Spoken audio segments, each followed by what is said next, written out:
Welcome to channel unique creators. हम mechanics के lecture 1.6.2 पे आ चुके हैं। ओके, तो 6 के 2 पार्ट थे, ये सेकंड पार्ट है। Let's get started. So lecture start करने से पहले हमें कुछ रिलेशनशिप्स चाहिए होंगी यहाँ पे जो हम डेराइव करें, जैसे कि V C M by V one dash and V C M by V two dash. Okay, तो हम ये यहाँ पे देखेंगे। फर्स्ट है, यहाँ पे हमें यू वन डैश की वैल्यू चाहिए। ओके, वो आपको पता चल जाएगा क्यों चाहिए। यू वन डैश होता है वो U one minus U C M होता है। मैंने आपको रिलेशनशिप बताई थी, U I dash is equal to U I minus U C M and R I dash is equal to R I minus R C M. So like that यहाँ पे U one dash is equal to U one minus U C M. U one minus U C M, U C M क्या होगा हमारा, M one U one divide by M one plus M two. So हमें वहाँ यहाँ पे put up करके value जब solve करेंगे तो आ जाएगा M two U one divided by M one plus M two. Similarly मैंने यू सी एम की वैल्यू आपको बताई। ओके, सो अगर हम यू सी एम की बात करें तो हमने लास्ट टाइम डेराइव किया था, यू सी एम हमारा क्या था, यू सी एम हमारा वी सी एम था। ओके, एंड एक और चीज़ हमने देखी थी, यू वन डैश हमारा वी वन डैश के इक्वल था। ओके, तो हमने V C M by V one dash equal to ले लिया U C M by U one dash. And U C M आप देखोगे तो यहाँ पे कहाँ गया, M one U one divide by M one plus M two. यहाँ पे एम वन बचता है, बाकी U one by M one plus M two और यहाँ पे U one by M one plus M two common है, बस एम वन यहाँ पे एंड एम टू यहाँ पे।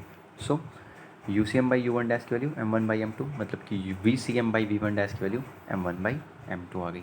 नेक्स्ट थिंग है, यहाँ पे हम V C M by V two dash निकालेंगे। ओके, इसको निकालने से पहले आप यू टू डैश की वैल्यू जान लो, क्योंकि वी टू डैश की वैल्यू यू टू डैश की वैल्यू के इक्वल होती है।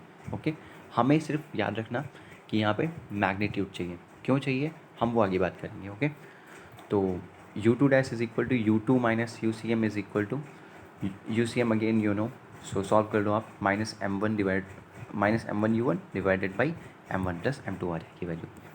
Nice. So V C M U C M के इक्वल है, यू सी एम हमने ऊपर लिख दिया था, तो V C M by V two dash is equal to U C M by U two dash. Okay, so आ जाएगा minus M one divided by M one, क्योंकि हमने यहाँ पे माइनस एम वन यहाँ पे मिल गया हमें, और U one by M one plus M two common है। सिमिलरली यहाँ पे भी U one by M one plus M two common है। ओके, सो ये कॉमन है, minus M one by M one आ गया हमारा इक्वल टू माइनस वन। तो हमें मैग्नीट्यूड मैंने बोला था चाहिए, तो V C M by V two dash का मैग्नीट्यूड क्या होगा, वन होगा। मैग्नीट्यूड निगेटिव होता नहीं, राइट। सो अब हम नेक्स्ट पार्ट देखें। लैब फ्रेम में हमने last time before collision after collision दो फिगर्स बनाए थे, हमने यहाँ पे दोनों को कंबाइन कर दिया है। ओके, सो ये यू वन से आ रहा था, वी वन पे स्कैटर हो गया, एंड जो यहाँ पे स्टैटिक मास था m2 वो v2 से क्या हो गया, रिकॉयल हो गया। ये फाई एंगल, ये थीटा एंगल, और ये U C M equal to V C M, ये तो एक ही डायरेक्शन में है, no worry. Centre of mass frame को हमने कंबाइन कर दिया, यू वन डैश से आ रहा था, इधर से यू टू डैश से आ रहा था, ये वी टू डैश पे रिकॉयल हुआ एंड ये स्कैटर हुआ थीटा डैश एंगल पे। ओके,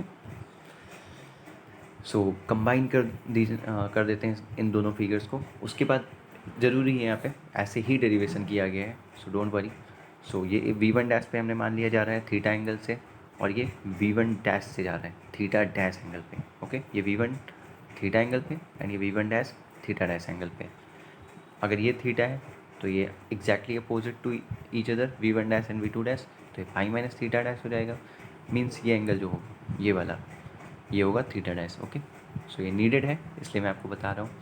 ये V2 है, V2 फाई एंगल पे स्कैटर हुआ था, एंड ये याद रखिए ये है UCM या फिर VCM, आप जो भी बोलो। ओके, सो ये याद रखना है। अब क्या करना है, resolving upper part of figure, resolve करेंगे अपर पार्ट ऑफ फिगर को। सिर्फ आप इतना पार्ट देखिए। ओके, कितना पार्ट देखना है आपको, सिर्फ ये पार्ट देखना है। नाइस, सो लेट्स सी, यहाँ पे आप रिजॉल्व करेंगे इसका एक्स कंपोनेंट। अगर रिजॉल्व करते हैं तो ये वी वन कॉस थीटा हो जाएगा, ये V one cos theta, and this is equal to V one dash cos theta dash. Okay, V one dash cos theta dash यहाँ पे आ जाएगा, एंड वी सी एम हमें पहले से पता है वो इसी लाइन में है।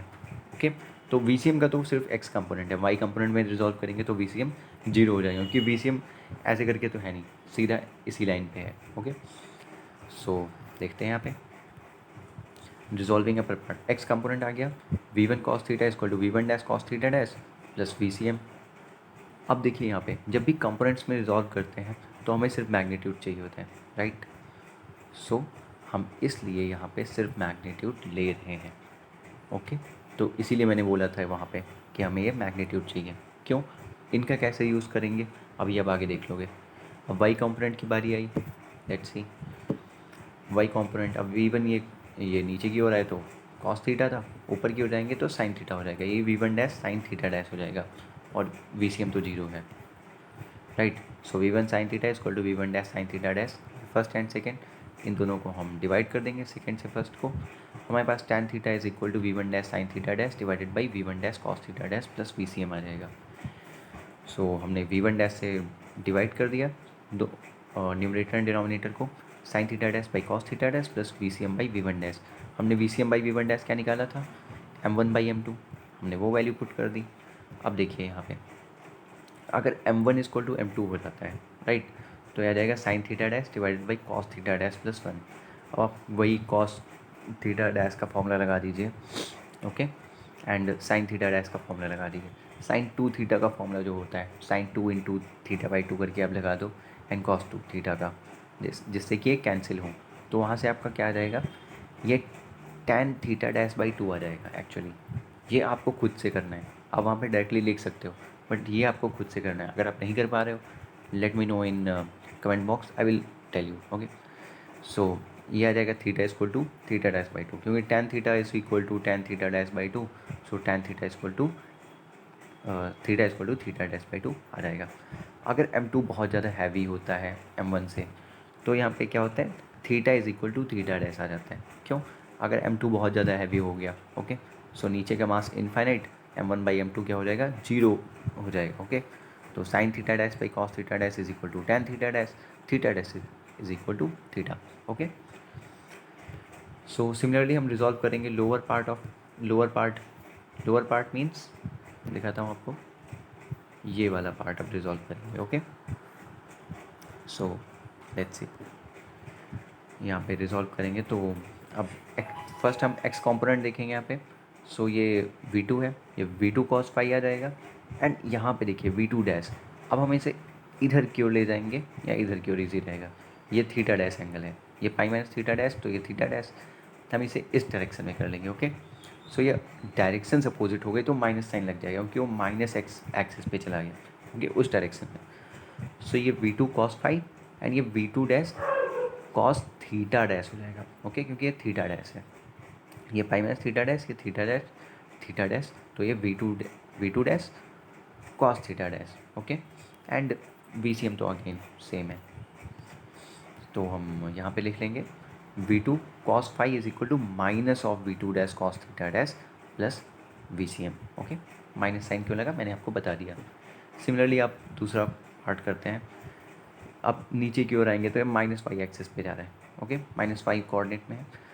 सो ये minus v2 sine phi, and similarly ये इधर आएगा। अब तो थीटा इजीली है इसके लिए, यहाँ पे थीटा था तो यहाँ पे, अब यहाँ पे वैसा कुछ नहीं है, सीधा नीचे आ जाएगा theta dash v2 dash sine theta dash, okay. And VCM तो उसका कोई वाई कंपोनेंट है नहीं, so v2 minus v2 sine phi is equal to minus v2 dash sine theta dash, minus minus cancel, first and second equation हमने मान ली।